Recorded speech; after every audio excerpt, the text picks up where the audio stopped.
Welcome to our IELTS writing test sample series. We're going to help you understand how we mark the IELTS Writing Task 1 and what is needed to achieve a Band 7. Let's look at how the writing tasks are assessed.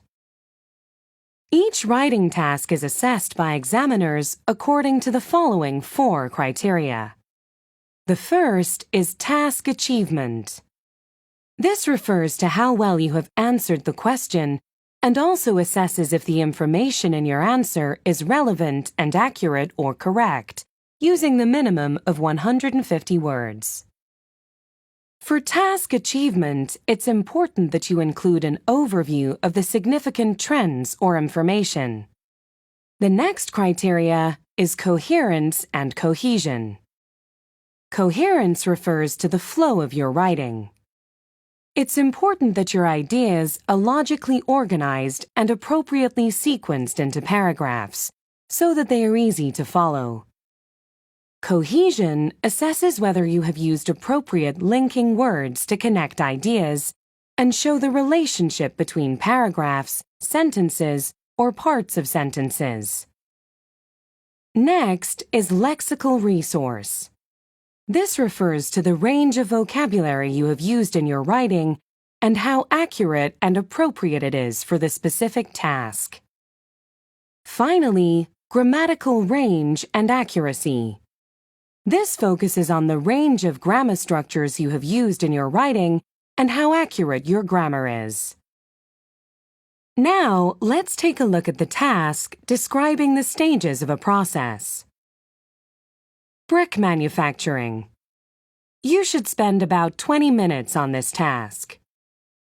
The diagram shows the process by which bricks are manufactured for the building industry.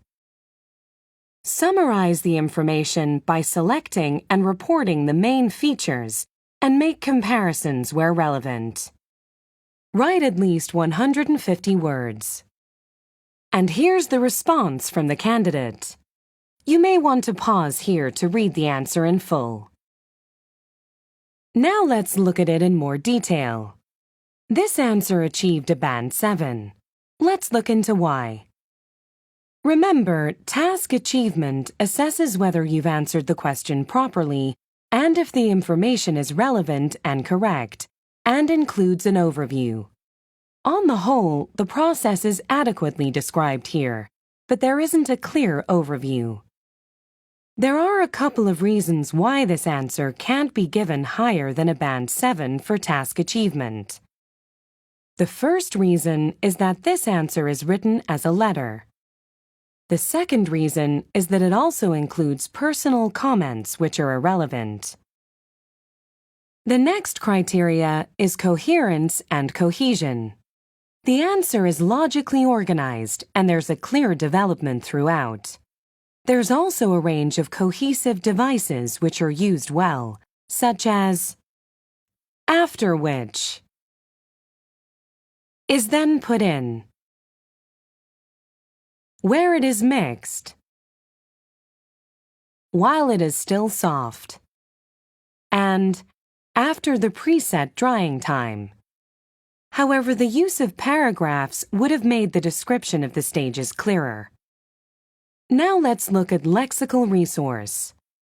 This answer has a wide range of sophisticated vocabulary which is, on the whole, used correctly. Some examples are put on metal grid to separate unwanted silt and impurities. Removing the rough edges. And this one is impressive.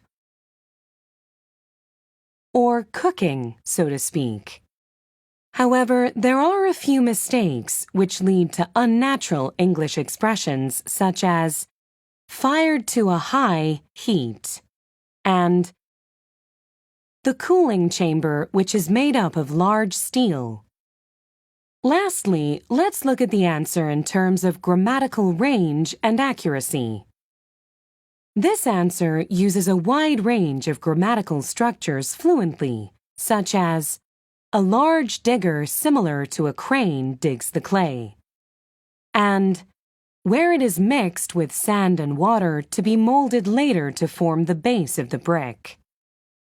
There are some small errors such as after about a few minutes should be after a few minutes, and if this happen should be if this happens, but the majority of the sentences are error-free.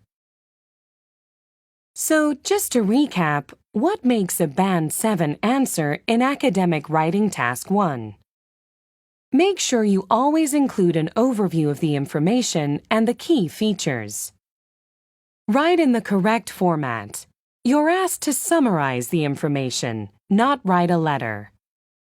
To get a good score in coherence and cohesion, make sure you link your ideas in sentences well, as this answer does, but be sure to use paragraphs. And finally, as this answer shows, it's important to use a wide range of vocabulary and grammar correctly.